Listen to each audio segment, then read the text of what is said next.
दोपहर के खाने में आज हमने बनाया था बड़ी भात और भांग की चटनी। और शाम के समय मैं चली गई थी घास के लिए और इतनी ज़्यादा बारिश आ गई ना, क्या ही बताएं।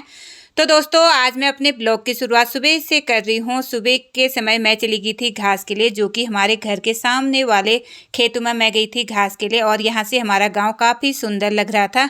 और आजकल क्या हो रहा है ना, चारों जगह घास घास ही घास है, तो ज़मीन में देख के चलना पड़ रहा है, क्योंकि कहीं पर भी सांप हाँप भी हो सकते हैं। तो इससे क्या होता है, काफ़ी ज़्यादा डर लगती है खेतों में, क्योंकि जगह जगह पे चूहों ने मतलब गड्ढा कर रखा है, और जिससे उसमें सांप की डर लगती है। और मुझे इस वाले खेत में घास काटना है, और ये है मौलसी घास बोलते हैं हम इसको।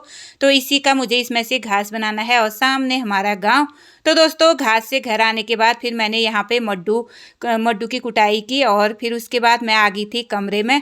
किचन में आने के बाद फिर मुझे दोपहर के खाने की तैयारी करनी थी। उसके लिए मैंने यहाँ पे बड़ी और लहसुन, प्याज, हरी मिर्च और टमाटर काट रखा था। तो मुझे आज बड़ी की सब्जी बनानी थी भात के साथ। तो सबसे पहले मैंने यहाँ पे बड़ी अच्छे से भून ली थी। उसके बाद मैंने इनको एक थाली में निकाल लिया था। उसके बाद मैंने इसमें प्याज, लहसुन और हरी मिर्च सब कुछ डाल के इसको अच्छे से मतलब मिक्स कर लिया था। उसके बाद मैंने इसमें मसाले और टमाटर डाल दिए थे। फिर थोड़ा सा मैंने इसमें आटा डाल दिया था।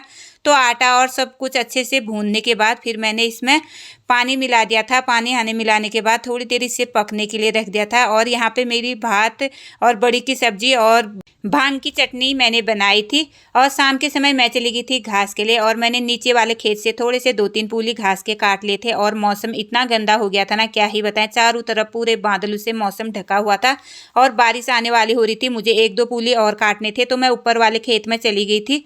जैसे ही मैं ऊपर वाले खेत में गई, इतना ही ज़्यादा बारिश आ गई ना, क्या ही बताए। बारिश के साथ साथ आंधी तूफान भी था।